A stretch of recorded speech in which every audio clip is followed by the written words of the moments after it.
Labas vakaras, brangiai. Tai taip gaunasi, kad pratęsėm temą iš tikrųjų. Pakalbėjom apie prokrastinaciją, pakalbėjom apie tai, kokie pojūčiai būna, kad seka ją iš paskos ir kaip juos tiesiog jausti, kaip jiems atsiverti. O toliau tada, kaip visą tai jaučiant ir su visom tom dalim, kaip tiesiog veikti, kaip tiesiog toliau gyventi ir imtis veiksmų savo svajonėse, savo veiklose. Ir labai įdomi tema, ypatingai tiems, kurie gal dalinasi įvairia dvasinė informacija ypatingai, ar šiaip kurie galbūt jaučia tokį vidų jausmą, tarsi egzistuotų kažkoks variantas ar kūrybos, ar kažkokios tai sąmoningumo technikos, ar bet ko kito, jeigu tai liečia kažkokią jūsų asmeninę veiklą, kad atrodo yra kažkoks tas dalykas, kaip būtų teisingiausia, kaip būtų efektyviausia, kaip būtų geriausia. Ir dažnai tai labai stabdo, tas galvojimas, kad tas variantas egzistuoja ir tas norėjimas tiesiog daaugti, suprasti kažką iki galo ir tik tada veikti.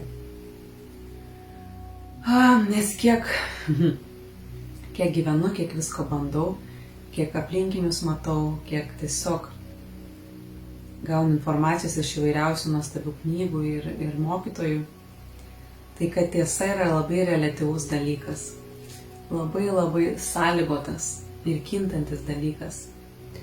Nes vienintelė tiesa yra iš tikrųjų, kad viskas keičiasi. Kad ta tiesa, kuri atrodo šiandien, ir tuoj gali jau taip nebeatrodyti. Ir aš pati labai jausdavau tokį didžiulį norą žinoti, susiplanuoti, susistrateguoti, kaip darysiu, kaip tai atrodys, koks bus sekantis žingsnis, koks mano tikslas. Labai visi mėgsta nuolat klausti, kaip save įsivaizduoju iš 5 metų, koks tavo šitos veiklos tikslas bus vėliau, link kur tu eini. Ir tam atrodo, kad mes turim žinoti tą variantą. Žinot ne tik, ko norim, bet ir kaip tai pasieksim, kaip tai darysim. Bet ką daryti, jeigu tas strategijos planas, kurį sugalvojai šiandien visiems metams į priekį, tarkim, po savaitės jau taip nebeatrodo. Ir ar tai būtų naujas verslas, ar tai būtų nauja sukurta daina, ar tai būtų tiesiog filmukas, toks, kokį aš dabar įrašinėju, mumis gali be galo stabdyti tas noras pataikyti, rasti tą variantą. Todėl mano pajautimas vidinis yra, kad veikti reikia iš šios akimirkos tiesos, nes mes turim tik ją. Vakarykštė jau nebegalioja. Rytoj mes irgi nežinom, ką galvosim. Ir net jeigu atsisukę, tarkim, prieš kažką, ką darėt prieš 5 metus, tikrai, manau, ne vienas esat patyrę, kaip ir aš, pavyzdžiui, skaitau savo eilėraščius kokius, kur aš jau prieš kokių 10 metų galvodavau, ojoj, vaikeli, dar tu ten tikrai nepažinojai pasaulio. Ir atrodo, kad ne, va šitų tai jau negalima niekur publikuoti, nes va dabar tai aš jau geriau parašyčiau, dabar jau tipo geriau suprantu, dabar jau geresnė intencija, geresnė energija. Ir dažnai tai stabdo ir pradėti dabar. Būtent baimė, va tos ateities, kad o ką, jeigu po kažkiek laiko aš pažvelgsiu tai, ką darau dabar ir pasakysiu, kad tai buvo nesąmonė, kad tai buvo klaida, nes jau, tarkim, visiškai pasikeitė mano mąstymas arba vertybės. Bet ką aš jums pasakysiu, tai kad tai bet kokiu atveju pasikeis. Ir vienintelis dalykas, kuris jums rūpės po tų 5 metų, bus, ar jūs pabandėte tai daryti ar nepabandėte. Nes mąstymas keisis bet kokiu atveju, gyvenimas keisis irgi bet kokiu atveju visada, visur ir visiems neišvengiamai. Ir vienintelis skirtumas bus tarp tos ateities versijos ir praeities, tai ar mes visgi kažką darėm, kaip mes jautėmės, ką mes darėm dėl savo laimės ir dėl savo sielos troškimų, dėl sielos kelio, dėl saviraiškos. Ir veikti iš dabartinės tiesos yra be galo stipru. Nes kad ir ką mes sugalvotume, tarkim, kad taip turėtų būti, kad taip gražiai atrodytų, mes dažnai tai sugalvojam su savo protu. Ir tai nesijungia su giluminiam kažkokiom energijom, kurios galbūt vibruoja būtent čia ir šią akimirką, kas iš tikrųjų vyksta. Pavyzdžiui, kaip aš dabar jaučiuosi, apie ką aš dabar šneku. Ne tai, ką aš sugalvojau, kad būtų gal visai nieko pašnekėti, bet tai, kas iš tikrųjų jaučiasi. Nes mes gyvenam tokioj multidimensiniai visatoj, kur ta tiesa kiekvienoj koordinačių ašy, kiekvienam taške, jinai be galo skirtinga kiekvienam žmogui. Tačiau kas yra nuostabu, kad kartais susikerta tos ašys ir ta tiesa, kurią gali pasidalinti tu arba galiu pasidalinti aš, būtent tą akimirką kažkam irgi yra tiesa, kurią jisai labai norėtų išgirsti, arba kuri jam labai padėtų, arba kuri tiesiog snaudžia jo viduje ir būtų aktyvuota. Todėl, kad ir kokių argumentų norėtų protas, kokių garantijų tiksliau norėtų protas, apie tai, kad ką mes darom yra teisinga, tobula. Grįžtume prie tą pačią perfekcionizmą, apie kurį kalbėjau patį pirmą pokalbį.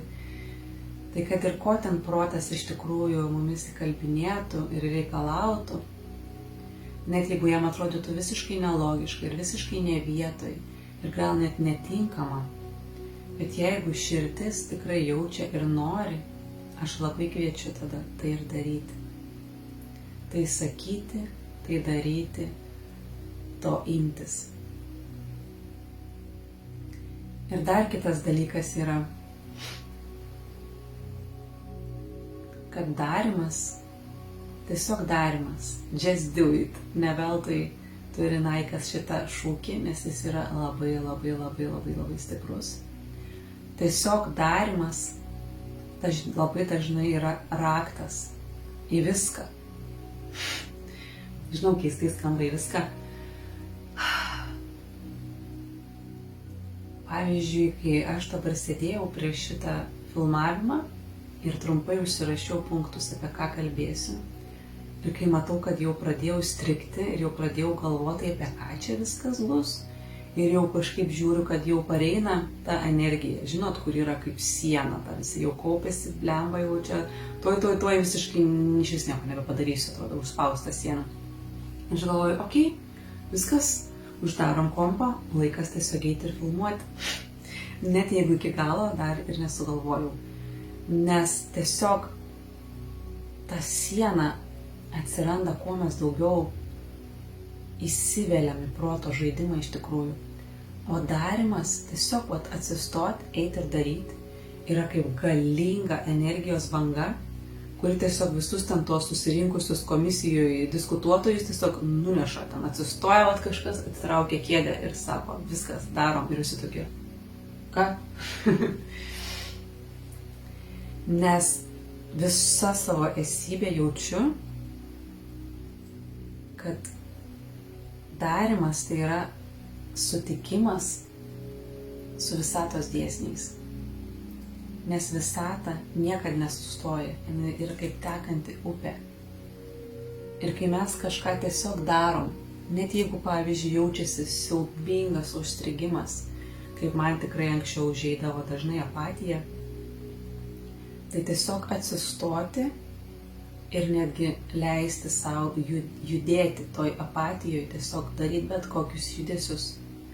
Tai yra sutikimas jau su visata, sutikimas su tuo, kad tai vyksta, pripažinimas to, kad taip jaučiuosi, pripažinimas, kad turiu kūną, pripažinimas, kad kvėpuoju, pripažinimas, kad matau, kad tai viskas tiesiog yra.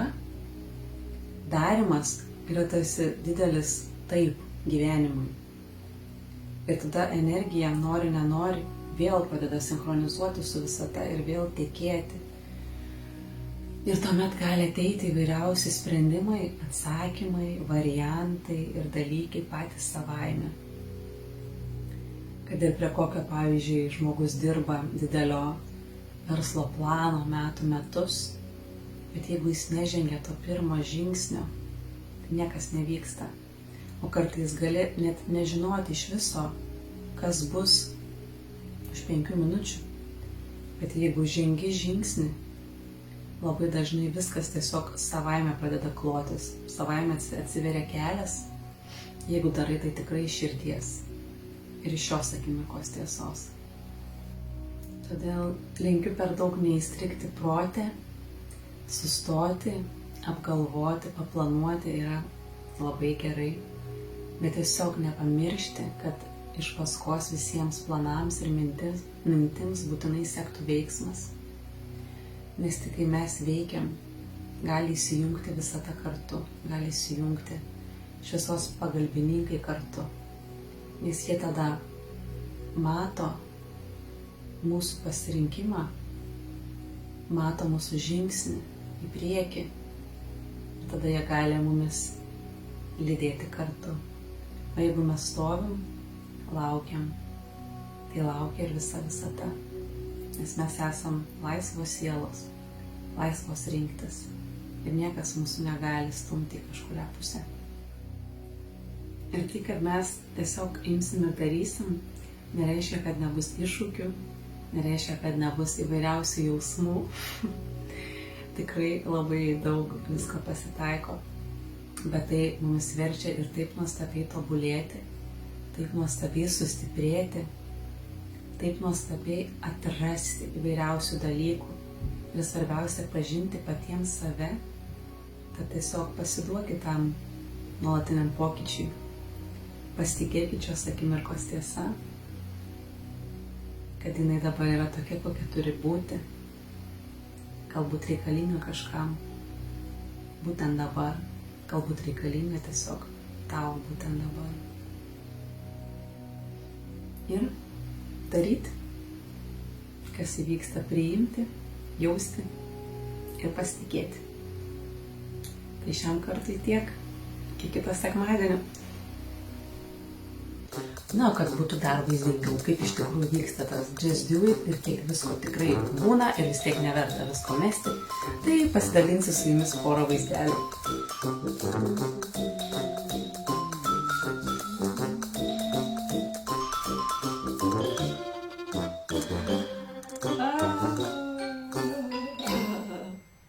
Gerai, papasakok taip, kaip pasakotum draugui arba draugiai.